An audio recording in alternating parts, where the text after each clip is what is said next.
کہاں تک پڑھا تھا بھائی؟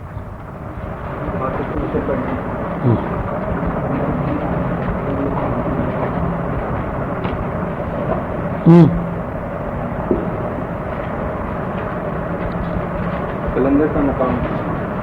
ان بندوں میں جو بندے قلندر ہوتے ہیں وہ زمانہ مکان کی قید سے آزاد ہو جاتے ہیں اور سارے گیروں اس کے ماتحت کر دیے جاتے ہیں۔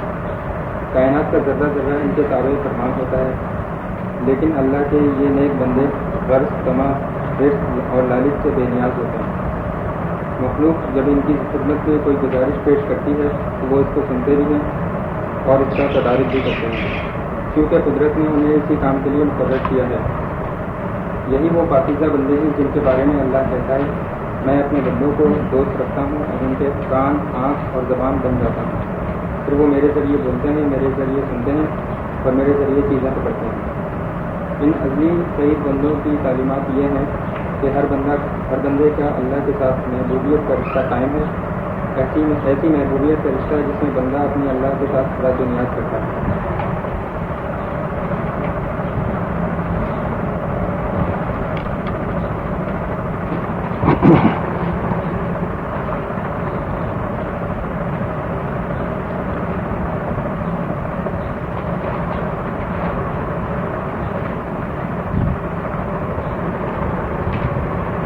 بہت سے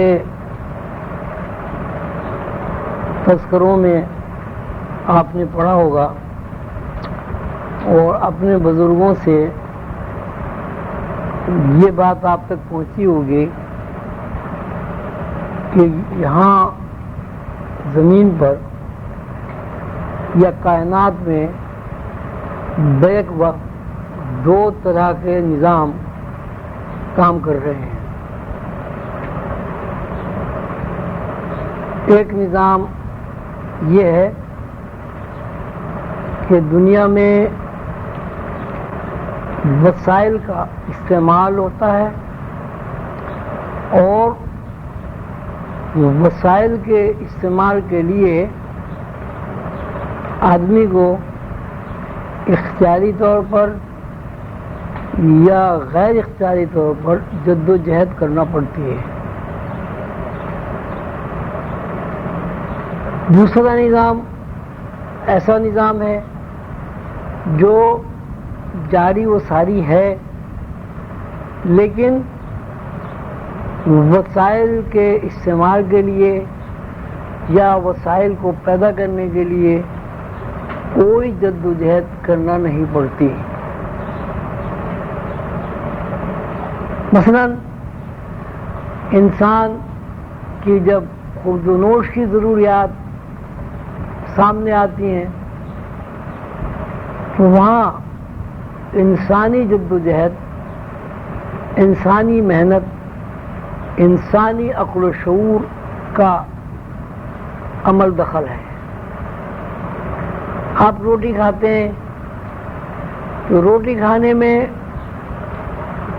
کسان زیر بحث آتا ہے، ہل زیر بحث آتا ہے، زمین زیر بحث آتی ہے۔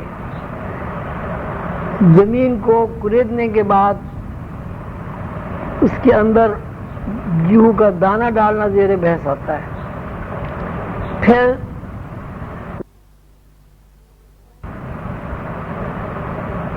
تیار کرنے کے لیے کہ وہ دانے کو نشوونما دے، زمین کی خدمت کرنی پڑتی ہے۔ مثلا اس میں کھاد دینا ہوتا ہے، اس میں پانی دینا ہوتا ہے۔ اگر زمین کے اوپر گھاس پھوس، جڑی بوٹیاں، جھاڑیاں نکل آئیں تو انہیں صاف کرنا پڑتا ہے۔ پھر جب گندم کا دانہ نشوونما پا کر دانہ بن جاتا ہے، 1 سے 1000 وجود میں آ جاتے ہیں، اب ان کو کاٹنا ہوتا ہے۔ کاٹنے کے بعد ان کو صاف کرنا ہوتا ہے، الگ الگ دانے کرنے کے بعد ان کو پیسنا ہوتا ہے۔ وہ ہاتھ کی چکی پر پیسا جائے، مشین کی چکی پر پیسی جائے یا پن چکی پر پیسا جائے، آٹا بنانے کے بعد بھی روٹی کھائی جا سکتی ہے۔ دوسری صورت جو یہ ہے کہ وہ وسائل جن کے بغیر انسان زندہ نہیں رہ سکتا، مثلا روٹی کھائے بغیر بھی انسان زندہ نہیں رہ سکتا، پانی پیے بغیر بھی انسان زندہ نہیں رہ سکتا، تو پانی کے لیے بھی یہی ہے کہ اسے نہریں بنانی پڑتی ہیں، کنویں بنانے پڑتے ہیں، بورنگ کرانی پڑتی ہے، پانی کو تلاش کرنے کے بعد اس کا جہاں بھی ذخیرہ ہے اس کو محفوظ کر کے اس سے اپنی ضرورت پوری کی جاتی ہے، یعنی پیاس کی ضرورت پوری کی جاتی ہے۔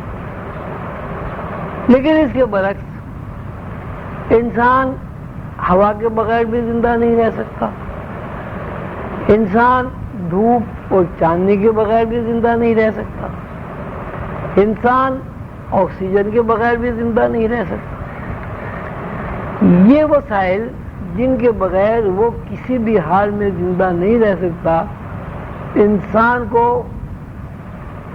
حیوانات کو، جماعتات کو، نباتات کو اور زمینوں کے اوپر جتنی بھی جس قسم کی بھی مخلوقات ہیں ان کو بغیر جد و جہد کے، بغیر محنت کے حاصل ہوتے ہیں۔ جس طرح آپ نے زمین میں گیہوں ڈال کر گیہوں کے ایک دانے سے بے شمار دانے حاصل کیے اور اس میں انتظار بھی کیا 6 مہینے کا، 5 مہینے کا، اس کے برعکس یہ جو بنیادی چیز ہے ہوا، گیس، روشنی، اس کے لیے آپ کو کوئی جد و جہد نہیں کرنا پڑتی، یہ تمام چیزیں آپ کو بغیر جد و جہد اور بغیر محنت کے حاصل ہو رہی ہیں۔ ان دو باتوں سے یہ پتہ چلتا ہے کہ انسان کی جو زندگی ہے ایک طرف وہ پابند ہے اور دوسری طرف وہ پابند ہونے کے باوجود آزاد ہے، یعنی اس کو جد و جہد نہیں کرنا پڑتی، بغیر جد و جہد کے اسے زندگی فراہم کی جا رہی ہے۔ اب یہ جو صورت آپ کے سامنے آئی کہ ایک صورت تو یہ ہے کہ آپ نے گیہوں زمین میں ڈالا،